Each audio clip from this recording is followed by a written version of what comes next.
Hello dear student, welcome to R2S2।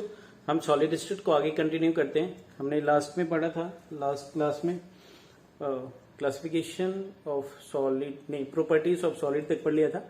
अभी हम continue करेंगे classification of solid.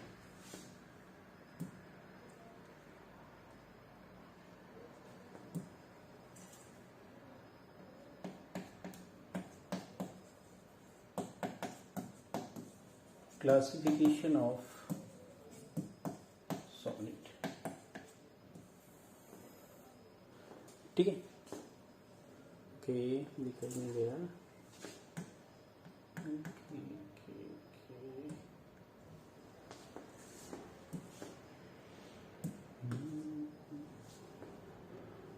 Right,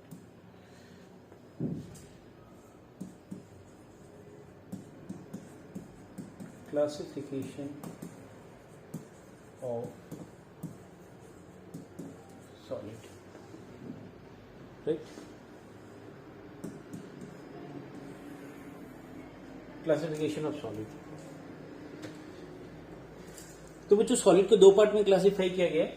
solid कितने पार्ट में? दो पार्ट में। एक को बोलते हैं क्रिस्टलाइन सॉलिड, एक को बोलेंगे क्रिस्टलाइन सॉलिड और दूसरे को बोलेंगे बच्चों एमॉर्फस सॉलिड।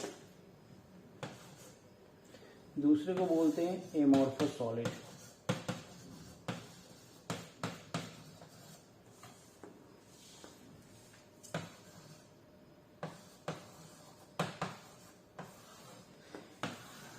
क्रिस्टलाइन सॉलिड और एमॉर्फस सॉलिड, राइट? ओके,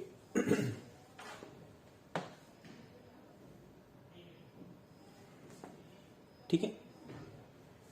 अभी बच्चों क्रिस्टलाइन सॉलिड को ट्रू सॉलिड भी कहते हैं। Crystalline solid is also known as true solid और amorphous solid is also known as pseudo solid. Pseudo बोले तो झूठा, जो देखने में तो सॉलिड हो, देखने में लगे कि सॉलिड है पर वो एक्चुअली में सॉलिड होता नहीं है, उसको अपन क्या बोलते हैं? Pseudo solid, right? तो दो तरह के होते हैं सॉलिड, एक तो क्रिस्टलाइन और दूसरा amorphous. Crystalline and amorphous, right है? Crystalline solid and amorphous solid. तो दोनों के बीच डिफरेंस देखते हैं बच्चों, क्या क्या है। क्रिस्टलाइन सॉलिड क्या होता है बच्चों? अगर दो पार्टिकल है ए और बी, दो कॉन्स्टिट्यूएंट पार्टिकल है, particle A and particle B, है ना? Two constituent particle A and B, दो कॉन्स्टिट्यूएंट पार्टिकल है। तो ए बी का अरेंजमेंट अगर रेगुलर अल्टरनेट वे में है, लाइक ए है, फिर ये बी है, फिर ये ए है, फिर ये बी है, फिर ये ए है, इस तरह से, ठीक? हम इधर करते हैं, आप देखेंगे ओ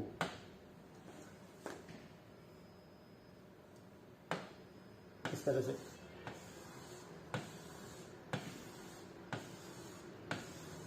राइट? और इधर हम ये ए हो गया और बी ऐसा लेते हैं, ठीक है?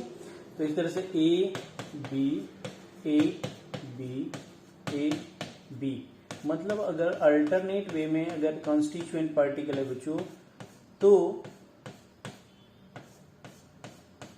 इसको बोलेंगे रेगुलर अरेंजमेंट, राइट? और ये जो क्रिस्टलाइन सॉलिड होता है, इसमें ऑर्डर्ड और regular arrangement of constituent particle होता है, जबकि एमॉर्फस सॉलिड में कैसा होता है बच्चों? इरेगुलर होता है कॉन्स्टिट्यूएंट पार्टिकल। कैसा अरेंजमेंट होता है? लाइक ए बी ए, इस तरह से। तो इस तरह से अगर पार्टिकल का अरेंजमेंट हो तो उसका स्ट्रेंथ क्या होता है बच्चों? डिक्रीज हो जाता है। स्ट्रेंथ क्या होता है? डिक्रीज। तो क्रिस्टलाइन सॉलिड में क्या होता है? Regular arrangement of particle. Amorphous solid में क्या होता है? इरेगुलर और random arrangement of particle, right? तो फर्स्ट डिफरेंस तो यही हो जाएगा बच्चों।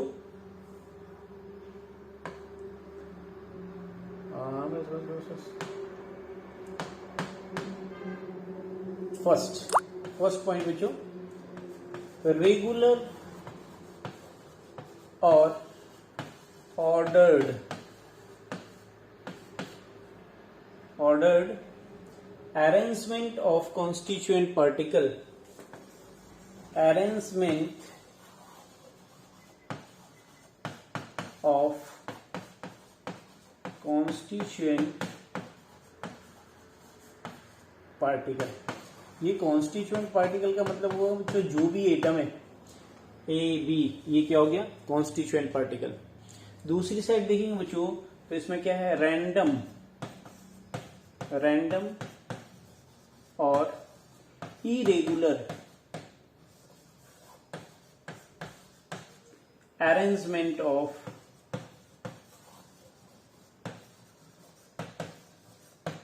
Constituent particle. ठीक है, इसमें क्या बच्चों regular arrangement of constituent particle, दूसरी side random arrangement of constituent particle amorphous solid में होता है, इसलिए उसका स्ट्रेंथ क्या होता है बच्चों कम होता है। Right,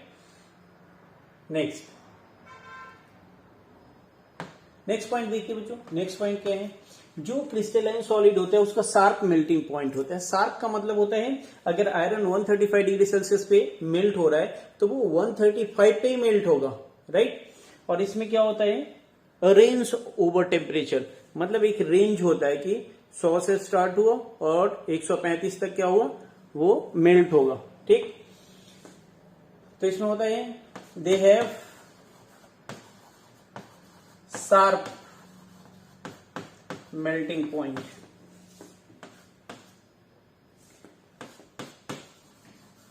they melt over range of temperature,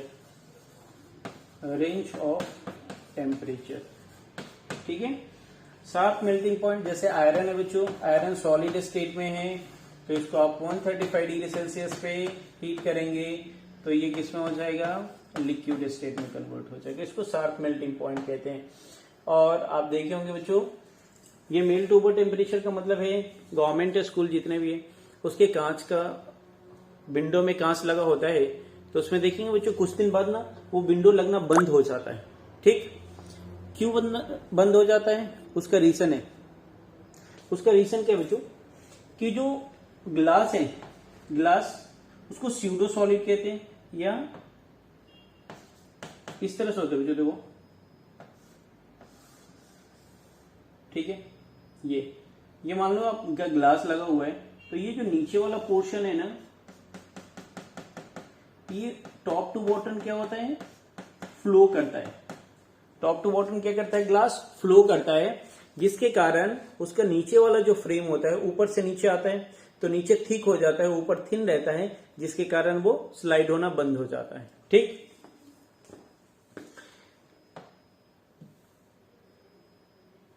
fourth next point है बच्चों, नेक्स्ट पॉइंट देखिए,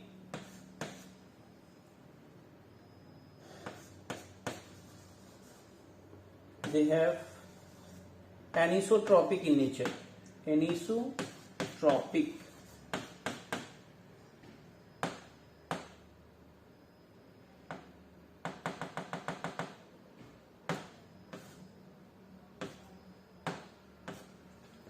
एनिसोट्रॉपिक इन नेचर। एनिसोट्रॉपिक का क्या मतलब होता है बच्चों, और ये जो होता है वो आइसोट्रॉपिक इन नेचर होता है। कैसा होता है ये आइसोट्रॉपिक इन नेचर, कई बार क्वेश्चन आ चुके हैं। ठीक है, आपको ध्यान रखना है कि जो क्रिस्टलाइन सॉलिड होता है वो एनिसोट्रॉपिक होता है और जो एमॉर्फस सॉलिड होता है वो आइसोट्रॉपिक होता है। ये दोनों वर्ड का मतलब समझते हैं हम। ठीक, एनिसोट्रॉपिक और आइसोट्रॉपिक का। ठीक है, थोड़ा सा छोटा कर दे रहे हैं। हाँ, देखिए एनिसोट्रॉपिक का मतलब होता है different physical property at different direction. ठीक है, डिफरेंट डायरेक्शन में फिजिकल प्रॉपर्टी क्या होंगे डिफरेंट होंगे। फिजिकल प्रॉपर्टी बोले तो मैकेनिकल स्ट्रेंथ हो गया, ठीक है, थर्मल कंडक्टिविटी हो गया, इलेक्ट्रिकल कंडक्टिविटी हो गया, ठीक है, रिफ्रैक्टिव इंडेक्स, ये सब क्या होंगे बच्चों डिफरेंट होंगे डिफरेंट डायरेक्शन में। ठीक है, एनिसोट्रॉपिक का मतलब हो गया बच्चों different physical property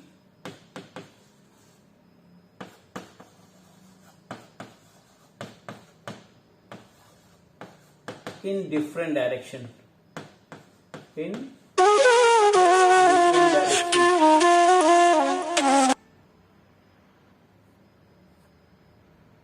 एक मिनट बच्चों,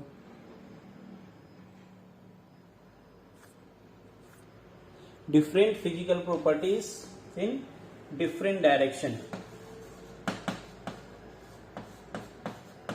और आइसोट्रॉपिक का मतलब होता है same physical property in different direction. Same physical properties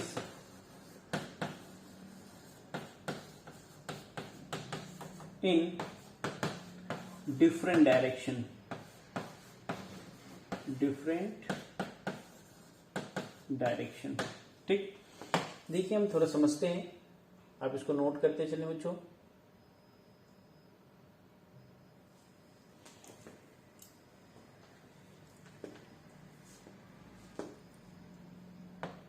इसको समझते हैं थोड़ा सा डायग्राम के द्वारा. मान लो आपका ए और बी कॉन्स्टिट्यूएंट पार्टिकल यहां भी हम लेके चलते हैं बच्चों. तो अगर अरेंजमेंट कुछ इस तरह से हो रहा है बच्चों,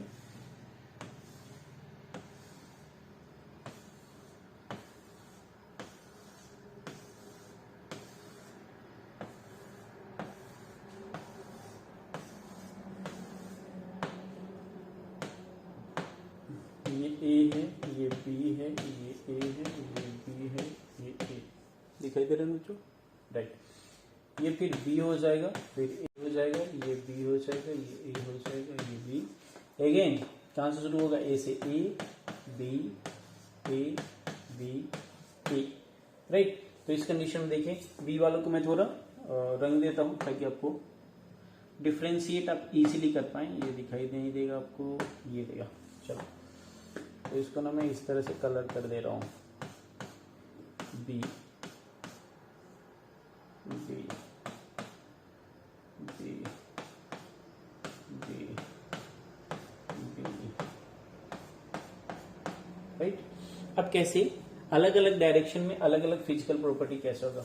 अगर बच्चों हम इस डायरेक्शन में चलते हैं, ठीक है, तो हमें अलग मतलब अल्टरनेट वे में क्या मिल रहा है बच्चों? ए और बी, ए और बी. अगर आप यहां से इधर चले तो देखिए बच्चों, इस डायरेक्शन में अगर चलेंगे तो क्या मिल रहा है? सिर्फ एक साइड ए मिल रहा है, दूसरी साइड क्या मिल रहा है? बी भी मिल रहा है. Same direction. मतलब अगर डिफरेंट डायरेक्शन में चलेंगे तो डिफरेंट प्रॉपर्टीज है. इसका प्रॉपर्टीज अलग होगा बच्चों, इसका प्रॉपर्टीज अलग होगा. राइट. तो इसको हम बोलते हैं एनिसोट्रॉपिक. राइट. देखिए अब हम समझते हैं आइसोट्रॉपिक.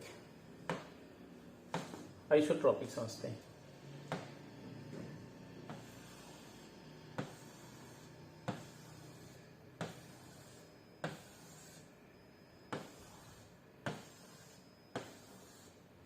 आइसोट्रॉपिक में क्या होता है? रैंडम अरेंजमेंट होता है. राइट ना.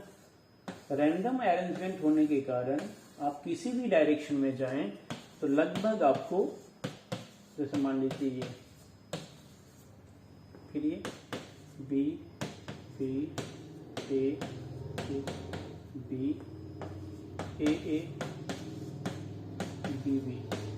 ठीक है, इस तरह से अरेंजमेंट होता है.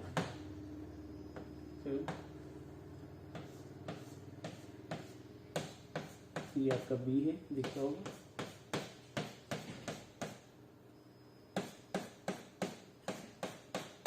ठीक है, इस तरह से. राइट. तो मान लो अगर इस डायरेक्शन में चलते हैं, इस डायरेक्शन में देखिए ए और बी, इस डायरेक्शन में अगर आप चलें, इस डायरेक्शन में देखिए इक्वल मिल, लगभग इक्वल रहता है. बी बी, ए. राइट. दोनों. तो इस तरह से इसमें रैंडम अरेंजमेंट होता है. इसमें कैसा अरेंजमेंट होता है बच्चों? रेगुलर अरेंजमेंट होता है पार्टिकल का. ठीक है. आइसोट्रॉपिक और एनिसोट्रॉपिक का मतलब समझ में आपको आया होगा. ठीक है. अब हम एग्जाम्पल की बात करते हैं. एग्जाम्पल सबसे ज्यादा आते हैं बच्चों बिहार बोर्ड के अंदर.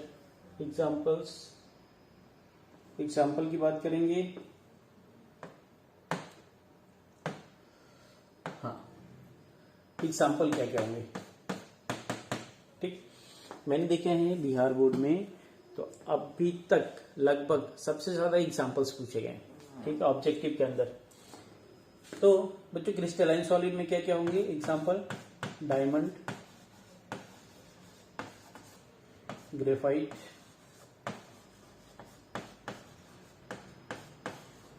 सॉल्ट, रॉक,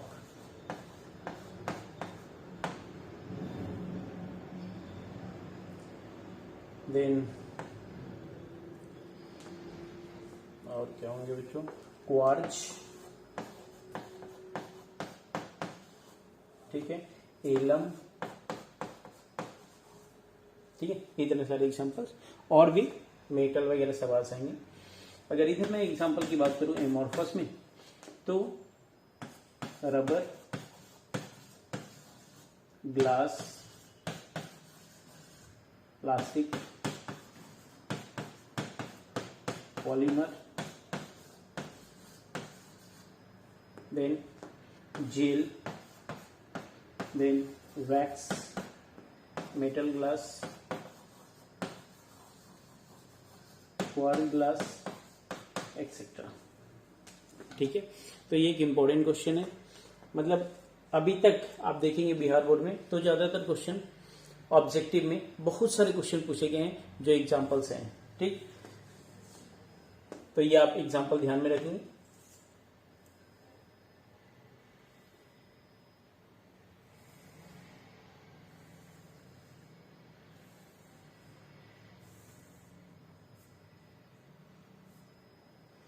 ये डिस्प्ले ऐसे चलता है, डांस कर रहा है।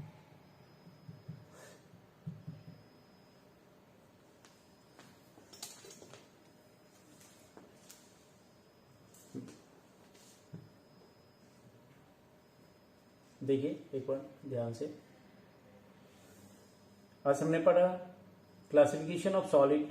क्लासिफिकेशन ऑफ सॉलिड में सॉलिड दो टाइप के होते हैं, एक क्रिस्टलाइन सॉलिड, दूसरा एमोर्फस सॉलिड। एमोर्फस सॉलिड को अपन क्या बोलते हैं, स्यूडो सॉलिड भी कहते हैं। स्यूडो का मतलब होता है झूठा बच्चों।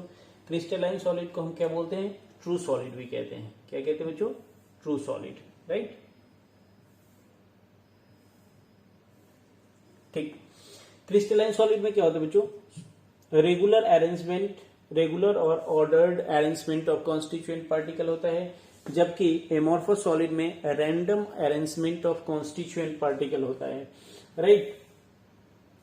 क्रिस्टलाइन सॉलिड जो होता है उसमें शार्प मेल्टिंग पॉइंट देखने को मिलता है आपको, जबकि एमोर्फस सॉलिड में रेंज मिलता है, शार्प नहीं मिलता है, रेंज मिलता है। ठीक है, मैंने एग्जांपल में दिया था विंडो ग्लास। ठीक, ये जो होता है क्रिस्टलाइन और लैटिस वो एनिसोट्रॉपिक इन नेचर होता है बच्चों, जबकि एमोर्फस सॉलिड आइसोट्रॉपिक नेचर का होता है। कैसा होता है, आइसोट्रॉपिक नेचर का होता है, राइट। एनिसोट्रॉपिक का मतलब होता है different physical property in different direction. Isotropic का मतलब होता है same physical property in different direction. ये मैंने आपको इस डायग्राम के थ्रू समझाने की कोशिश किया। ठीक, ये डायग्राम भी नोट कर लेंगे आप। उसके बाद हमने इसका एग्जाम्पल देखा कि क्रिस्टलाइन सॉलिड का क्या क्या एग्जाम्पल होंगे, diamond, graphite, rocks, salt, quartz. ठीक है, ये सभी एग्जाम्पल हैं। वैसे ही आप एमोर्फस सॉलिड के देखेंगे तो polymer, plastic, glass, gel, wax, metal glass, quartz glass etcetera. ठीक, तो आज सेकेंड वीडियो, आज फिर हम यहीं पे रुकेंगे और नेक्स्ट क्लास में हम थोड़ा ज्यादा पढ़ेंगे बच्चों, कोशिश करेंगे। ठीक है, आज इतना ही। और आप सीखते रहिए, मुस्कुराते रहिए और देखते रहिए R2S2। Thank you very much.